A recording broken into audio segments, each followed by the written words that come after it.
And what a way to start a season. LSU with the big win in the Big D over Miami. I'm your local auto boy, Nick Callaby. Sitting alongside me is KLSU sports reporter Sean Larkin, and newcomer to this show, Tiger TV reporter Courtney Brewer. Hi. How you guys doing? Good. Pretty good. How you doing? I'm doing very good after Sunday.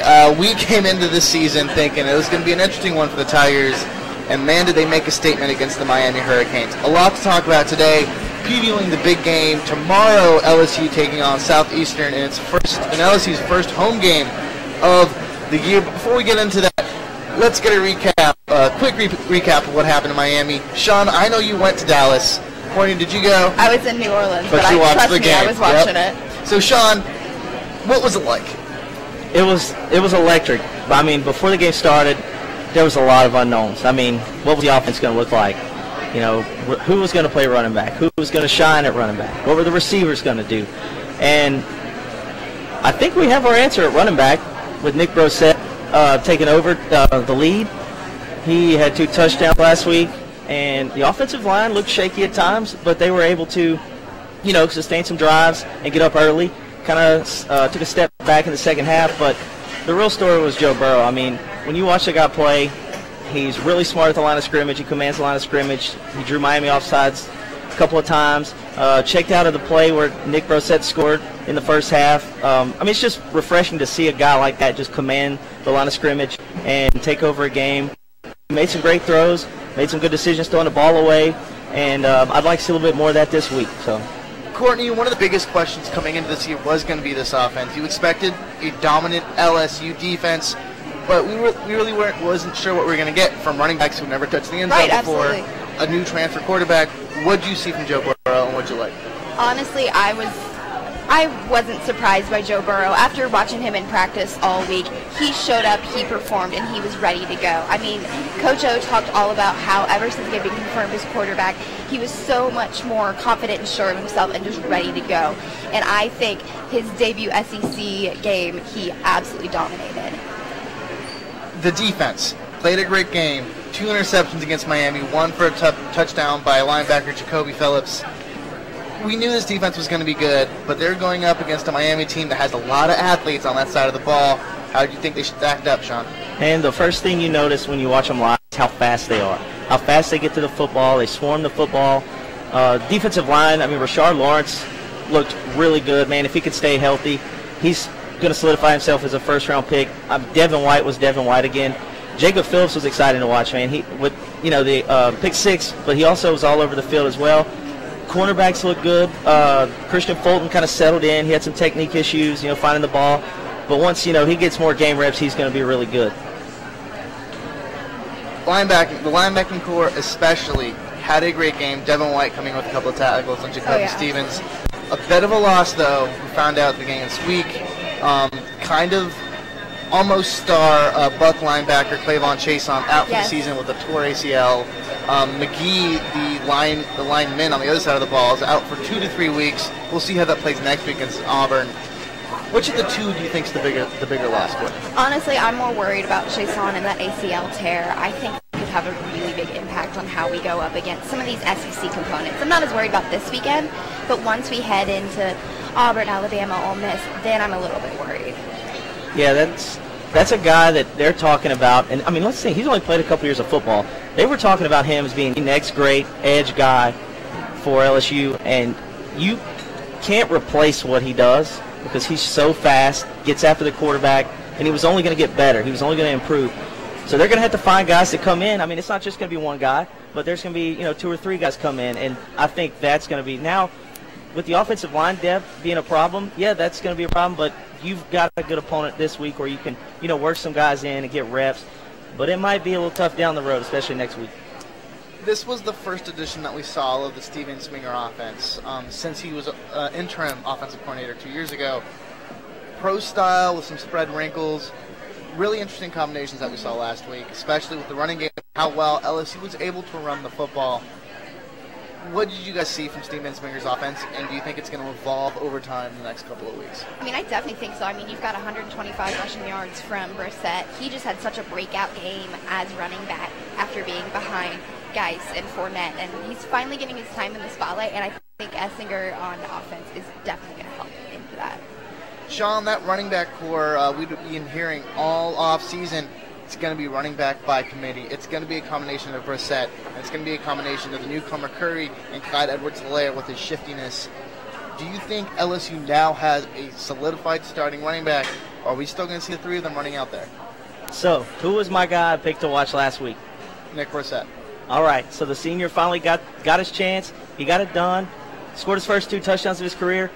He's the guy, but don't expect him to just lean on him 30, 35 carries a game. I mean, we had 41 carries last week, and he only had 22 of them. So that means they're still going to get the ball to Clyde Edwards-Helaire. Curry's still going to get touches, but just you'll see him as the feature guy. So that was good. You want to have one guy because that's you want to have a steady dose, but you also want to keep those guys fresh and rotate them in. So we'll see them all, but I think Brissett's the guy.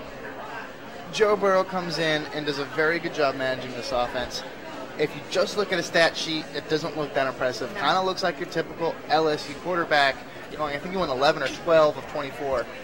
But he did a very good job of managing the offense, and not just in hitting dink and dunk passes and making sure the ball wasn't turned over. He's the one who checked into that Nick Brissett run. Oh yeah. And he's the one who was able to identify defenses while he was at the line. Is Joe Burrow the official leader of this LSU offense? Do we finally have a capable quarterback in terms of being the field general for this LSU team? I absolutely think we do, because if you look back on quarterbacks in the past, obviously we had Danny Etling last year, who, if you talk to anyone, you either love him or you hate him. He was such a leader off the field. He was such a leader for the team. He was such like a rally for everyone. And I really think with Joe Burrow, you're going to see not only that off the team leadership, but on the field running the plays and making sure that everything goes smoothly.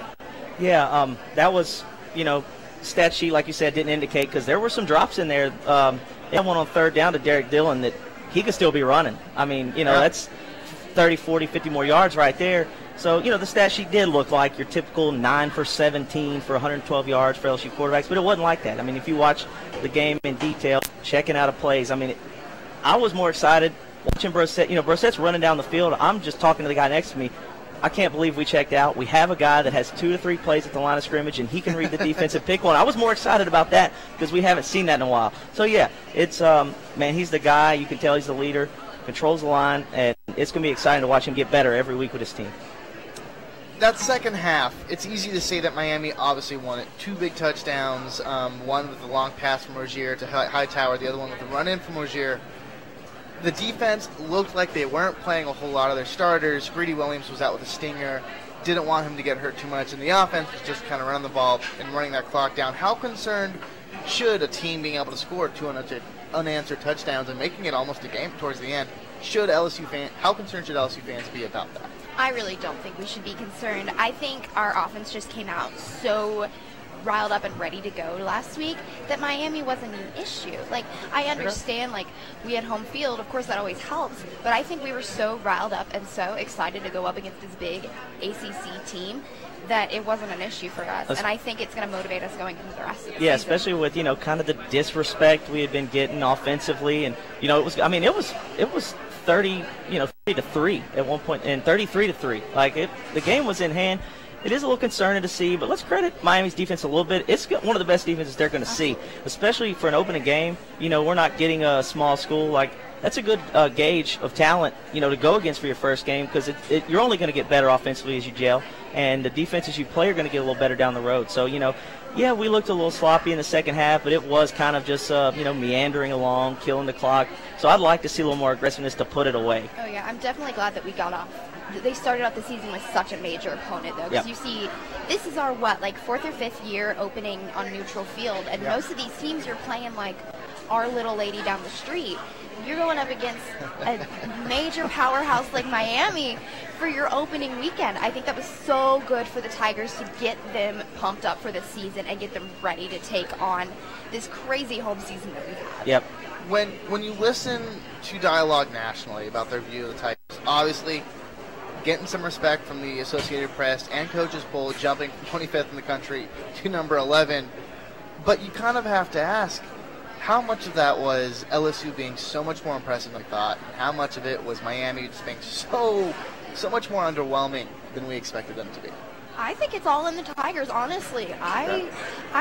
I'm sure I speak for all of us. I was shocked at how high that jump was, but at the same time, I know that we deserved it. Like, I was expecting like a 15, 16. Yep. And I got on Twitter on Monday, and we were ranked 11th. Like, I was not expecting that, but I think it is well earned and well deserved, and it's to no fault of Miami. Yeah, it's a combination of both to me. I think, you know, as far as national perspective, they didn't think LSU was going to be very good, and so, you know, you slot them in there. Well, then they come out and do something like that against Miami, who, you know, lost a couple games in a row last year, but they're, you know, quote, back. You know, are they back? And this, you know, the aura's back with Miami. So, and they were a little bit underwhelming, like you said. They relied on a lot of turnovers last year. Those didn't happen, and it could get out of hand really quick if you move the ball on them and control the line of scrimmage in the game, which we control time of possession.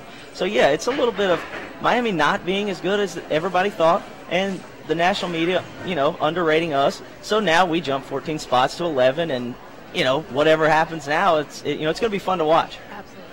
Two things that I really like seeing on Sunday, outside of the X's and O's and stats and things like that, and score obviously, the swagger that this team had, the confidence that they played with. I hadn't seen an LSU team with that type of confidence since Tyrann Mathieu and Patrick Peterson and Odell Beckham Jr. were wearing jerseys for the team. The other thing I like is this team is up 33-7, and Ed Orgeron and Dave Aranda are screaming at their players, telling them off. There is room for this team to get better. Absolutely. The receiving core showed off that it has skill, but it is very young. Oh, yeah. The offensive line could have been much better.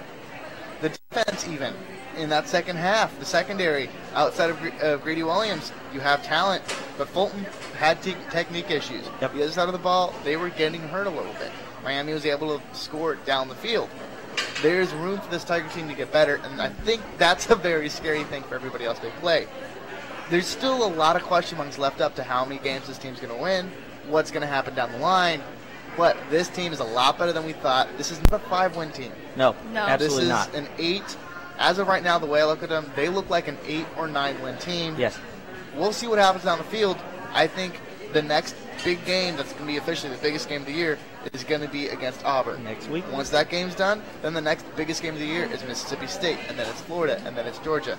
You have to go week by week with this team, and that includes this week, so let's jump into it.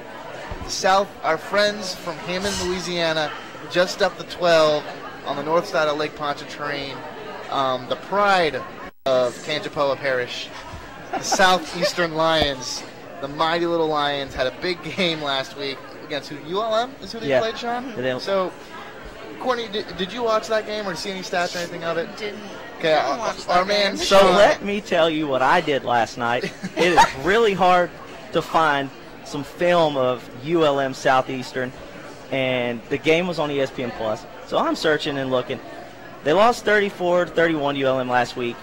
ULM scored in the last couple minutes of the game, and I think that Southeastern had a field goal block to tie it. They put up a lot of offense. So last week the offense had 437 total yards, 365 passing yards, had 72 yards on the ground. But the defense, man, they gave up 554 total yards to ULM last week. 346 passing, 208 rushing yards. They were giving up 4.8 yards on the ground. Now they did force a turnover, but that is the one thing that stuck out to me is giving up 554 yards last week. Now they do have athletes, and we'll get into that, but there's no better team for this LSU team on offense to get better than against who we have coming here tomorrow, especially with what's going on next week at Auburn. I mean, you know, LSU should be able to move the ball, and that shouldn't be a problem. And just looking at that last night, their defense giving up the yards, the rushing yards was what stuck out to me because we didn't have as high of a yards per carry as we did. You know, we had, I think, 3 yards per carry, which, you know, you want to be in the 4 to 5 range. And they gave up almost 5 yards a carry. They were ULM was 11 for 19 on third downs, so they, you know, couldn't get off the field. And it just looks ripe for the picking for this LSU team to get better on offense this week.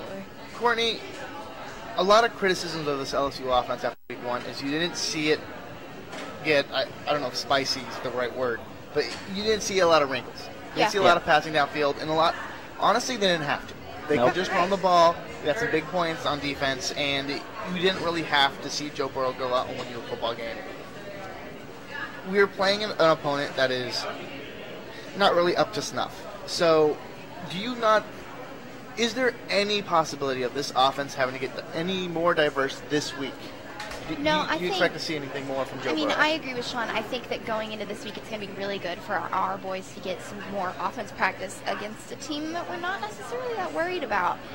Going into this week, it's the second game of the week. It's our home opener. Honestly, my only fear going into this week is that we're going to get a little cocky. You saw how much swagger these boys had last week. We had the turnover towel going. We had loved that. But we had all that going, and my only fear is second game slump, especially since we're going against not really a major opponent. So that's really my only fear going into this weekend, is making sure that they keep up the same energy they had against these big name teams like Miami. Yeah, that's the key. Is what you don't want to happen is a letdown, because everybody's riding the high of last week.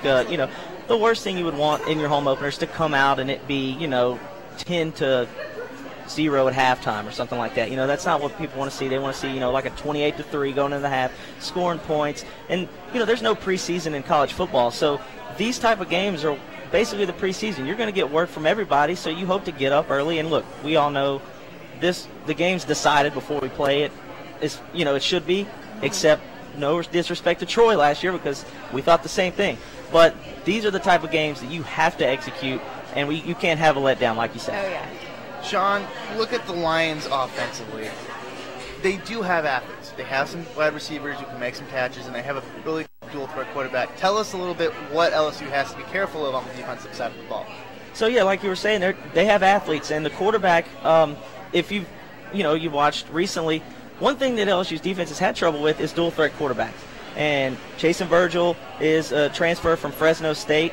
Last week, he threw for 358 yards, 4 touchdowns. He did have an interception, but he had 9 different wide receivers, so he spreads the ball around. So you want to keep him in check. The running back, Devontae Williams, is a guy. He transferred from Indiana. He was actually a Big Ten All-Freshman.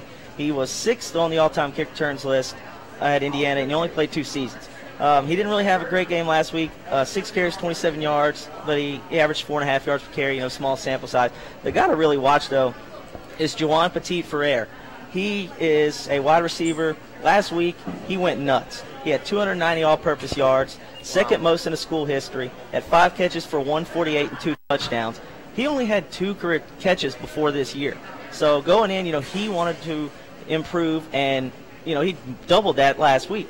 Last year also, he was the FCS leader in kick returns. He had 796 yards and 2 touchdowns, so that's going to be one of my factors. We'll talk about that. He was named first-team All-America for the FCS, and, that's my guy that we need to, watch, because he seems like the guy that they're going to feature a lot and get the ball to, because he's shifty, he can make plays. They'll line him up inside and outside. But, yeah, that's my guy to watch, is Juwan Petit-Ferrer.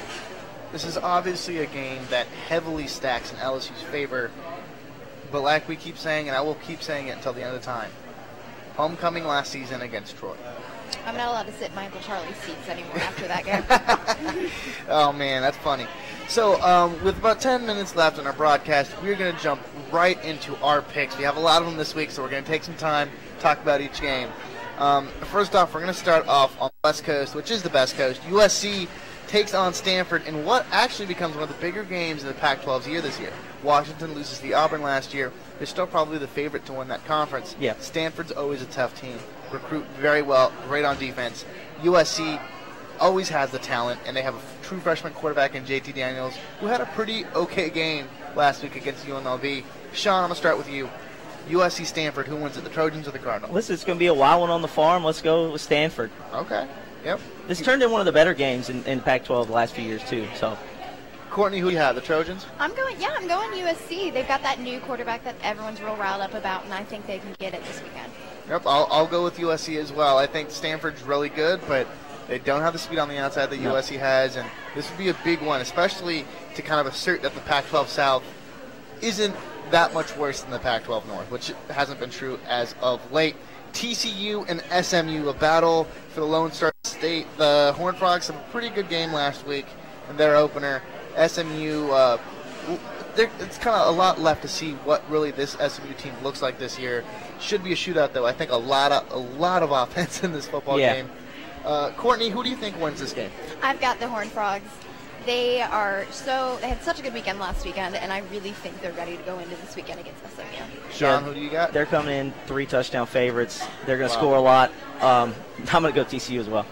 I'm going to go SMU just to be different. There we go. God. I'll pick SMU You've to cover. got to be that guy. Okay. I'll pick SMU to cover, maybe, realistically. But, hey, crazier things have happened, and they don't play defense in the Big 12. And PS, SMU can put up a lot of points. He said to cover, but betting is wrong. We just want to just press that issue. Michigan State, Arizona State. I think this is honestly, outside of some of the bigger games we'll get into in a second, this is one of the bigger games of the weekend. Yep. The Spartans come in after really underwhelming their first year, and Herm Edwards over at ASU puts up, I think, 58 or 59 points in his debut. Again, hasn't been in the game in a while. Right. It was against a cupcake. Now, Michigan State on paper should win this game. They have a lot more size up front, and they can run the football at will sometimes, but this game's in Tempe. Yeah, crazy things happen in the desert. And Michigan State didn't look very good last week. Not saying that they won't again because they're very well coached. D'Antonio's really good. But I'm going to go with Herman Edwards and the Sun Devils. Courtney, who are you picking? I'm going ASU. That home field advantage out in the desert always works in their favor. I am also going to go with ASU. It's just that time change is a little bit different, and that's going to be a fun Pac-12 after dark game to watch. Sark after dark. Yep. And there was this talk of the Big Ten East being the best conference of football unanimously coming into last week, right? I think that it changed that last week. This is a huge game for that conference, and if they fall, the Big Ten could, outside of Ohio State, be in complete and total free fall. Especially with the Penn State near loss and Michigan State not playing well, and then Michigan looking really bad. Yeah, I mean, this is big. This is big. Speaking of Penn State, they will be traveling, or actually they will host one of their in-state rivals, the Pittsburgh Panthers? Yep, that's them. Pittsburgh Panthers. A lot of cats up there in Pennsylvania. And interesting game. Pittsburgh is what you would consider a pushover from the ACC, but they play some of these games extremely well. Remember, they beat Miami last year. Miami team that had not lost a game yet. Pittsburgh and Penn State. Any chance Pittsburgh comes out with this one, Courtney? I'm going for the underdog. Okay. So they are at Pitt. They're at Pitt this week. They're at Pitt. Yeah. Penn State didn't look very good last week. I mean, Appalachian State had them on the ropes. A couple of coaching decisions could have gave them that last week. But I'm going to Pitt Panthers this week. Okay. And I will go Penn State just to kind of show the viewers out there, listen, we don't just hate the Big Ten out here. No. It's a lot of fun when they lose, but logic tells me I think Penn State's too good, and they're going to come out angry against the Pitt team, which has some players, but they're going to be a little overmatched. Let's start with our SEC play. Hail State up in Stark Vegas. They'll be traveling to Nevada. No. They'll be traveling to Kansas State. Excuse me, up in Manhattan, Kansas. Mississippi State, obviously, kind of a better team. Everybody thought they'd be finishing third in the division this year. LSU might have changed that last week. What do you see happening, Courtney, in this game between the Bulldogs and the Wildcats? Honestly, State is one of my loves. I'm always gonna, when it's not against the Tigers and not against the Cats, I'm always gonna root for State. I think they've got such a powerhouse team this year, and I'm really excited to see what they do this weekend. Yeah, it's going to be crazy in Manhattan, but Nick Fitzgerald's back. They got a lot of starters returning. I think Bill Snyder's still at Kansas State. He'll be there probably in 2025 or 2050 or 2075. But I'm going to go Mississippi State. No, they're looking to make some noise in the SEC this year. Yep, I'm going to have to agree with you. I think that it's going to be a really good game and a lot closer than people think. Yeah, they're a touchdown favorite. So yeah, it's going to be close. Fitzgerald being back, it just gives Mississippi State that upper hand. I'm seeing Mississippi State play twice this year, and I'm not excited about either of my teams. Vanderbilt is going to be traveling to everybody's favorite party state outside Louisiana, Nevada. They'll be taking on the Wolfpack. Really interesting game.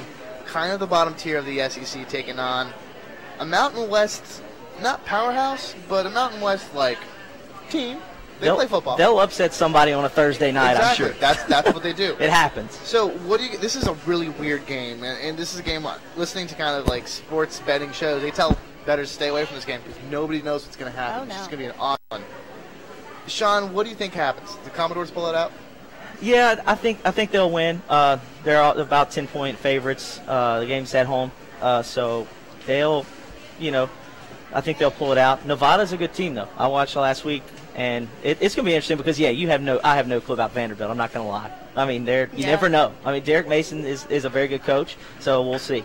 Courtney, what do you think? I'm going with the Doors because, honestly, you never know, and I think they can pull it out this week. Clean sweep for Vanderbilt. I'm going to take them as well. We're going to run through a bunch of these next ones because we only have about 4-ish minutes left. Arkansas State goes to Tuscaloosa, Bama, right? Yep, looks like a bye week for Bama. Yep. Clean sweep for the Crimson Tide.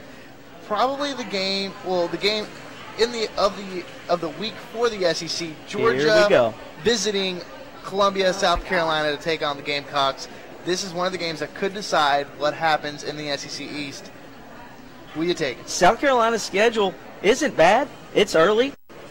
Georgia did look good last week, but let's go with Will Muschamp and the Gamecocks, man. I mean, somebody's going to get upset, and I'm all in. I'm going. Sean with the Now, they could lose 45-3, and I'll look stupid next week, but there we go. We're going with the Gamecock. I'm going with the Dogs. They have shown themselves as such a powerhouse in these last 5 years or so, ever since Kirby Smart, and so I really think that they are going to get in Columbia this week. I got to agree with you. I think that South Carolina is really good, but Georgia is just so much better. Yep. Southern Illinois traveling to Oxford to take on our favorite weirdly anatomical Bears, mascot, Land Sharks. the Bear Land Shark Rebels. Oh, my. Love them. Ole Miss looked good last week. Shockingly, I picked against them, and it made me look foolish. They moved the ball up and down the field, and their defense actually played well against Kingsbury's team, so I'm going to go Ole Miss. Courtney? Ole Miss. Okay, I'll take the Hottie Toddies as well, which I think that's going to be their mascot next year, is the Ole Miss Hottie Toddies. Eastern. A guy in a costume. They wheeled a shark in last week. I think Eastern Tennessee travels to Knoxville to take on the one SEC team who lost last week, the Tennessee Volunteers. Tennessee should win this game. They're going to be angry, right? We all think that they're going to come back, and hey, if they lose this game, they're officially a dumpster fire yet again. Yes, and I picked them last week, and I was embarrassed. I'm watching it, and I was embarrassed. They've got to win. I mean, come on. Courtney, what do you think? I may have been born and bred to hate Tennessee, but I still think they're going to lose this weekend. My prejudice aside, still don't think they can pull it off this weekend. Oh, my. Wow. You picking on the ups. That would officially throw some They'll buy that. chaos. They'll start the GoFundMe to buy them out. Start burning couches. Yep. Oh my God. The biggest game of the week in terms of national perspective, the Clemson Tigers travel into the SEC country and go to College Station to face off everybody's favorite cadets, the Texas A&M Aggies. Crazy game. Game day is going to be there. Yep. What do you guys think is going to happen? Man, it's going to be fun. And I looked at the schedule. A&M has Clemson this week, and I believe Bama next week. So, wow. I think Clemson pulls it out. They're still more talented. But, man, this is going to be a good game. I can't wait. Yeah, I agree. I think Clemson's going to pull it out. And I think having game day there is going to be such a fire for them. And I'd be worried if I was an A&M. Yeah, what a tough stretch for Jimbo, though. If I recall, Jimbo Fisher is 500 in his record against the Clemson Tigers. They haven't played in an environment like that in a while. It's going to be the first statement game of his tenure at Texas A&M. I'm going to pick the Aggies in an upset. Okay. SEC. We're going to run through these last three. Arkansas at Colorado State. Do the Razorbacks get that win? I'll go with Arkansas. Yeah, Sure. I'm picking Arkansas. I'll take Arkansas as well. Alabama State facing Auburn. Is it a slaughter on the Plains? Absolutely. Yep, they're getting ready for next week. And then finally, the last SEC game that I'll let you take 10 seconds to talk about before we get into the LSU game. I'm 20 years old. That means I have lived through 20 losses of my University of Kentucky Wildcats to the Florida Gators. I don't know if anyone besides me watched Kentucky play last week. No. But I was surprised. We've got this new RB, AJ Rose, that everyone is loving. And, of course, we always have Benny Snell. Big fan of Benny Snell. Really excited to see what he does this year. And even though it's in the swamp, which gives me a little bit of hesitation, I really think my Cats can pull it off this year. I'm going Kentucky. And I'm going Muschamp. Actually got production out of Felipe Franks, so watch out, because if he can do that, they're going to be really good in the East this year. So you'll take Florida. Yep. Okay. And then finally the game that we spent all this time talking about right before we sign off. Any hope that Southeastern has against our Tigers? No, just be better. Just be better on third downs, offensive line. Just be better. Receivers get more involved. Use the tight ends a little bit. Run the ball. And I think it's LSU 45-7. Absolutely. I think we're going to dominate this one. I'm going 45-10. LSU in a close one, 42-10. that has been our show. Thank you guys for watching. Thank you guys for listening. We'll be right back here next week as we preview LSU taking a trip to the Plains, hopefully at 2-0. Don't forget, you got sports updates every day at 3:30, 4:30, 5:30, 7:30, and 8:30. And we have Out of Bounds coming at you this Sunday night. We're going to talk about what happens on Saturday. And we'll look out for the latest episode of Ballin' on the Bayou. That will be up on Monday afternoon. For Courtney Brewer and for Sean Larkin, I'm Nick Hallaby. This has been your KLSU Tiger TV Tailgate Show. Thank you guys. Have a good day. Shout out to Mom. Go Tigers. Go Tigers. Go Tigers.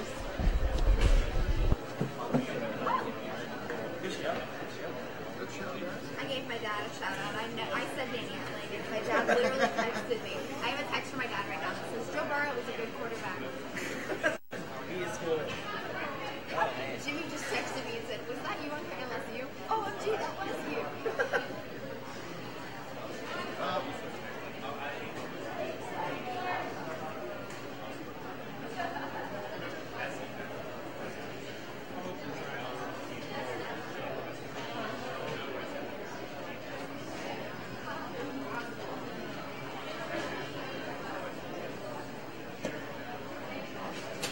Is that your first piece of radio? Yeah, you know Muschamp is the Gators coach. Oh, I said Muschamp, but I meant Dan Mullen. Oh my God. Yeah, I thought I you knew were about that. to say that thing. Like, what's that to do that with him? I'm Who knows telling you, what's my wrong? cats are doing it this weekend. Oh man, Dan Mullen. Well, trust me, I told him last week I'm on the Dan Mullen train. My girlfriend is like a die-hard Florida Gators fan. And she I think Kentucky is a bit more stable. Oh yeah, did you watch it? I watched a bit of it. I spent, the best part about us not playing, I spent 11 a.m. Oh, I did till 2 a.m. watching Oh, it. it was lovely. We could have laughed at Texas while we were driving. Oh, beautiful. That was gorgeous watching Texas Longhorns.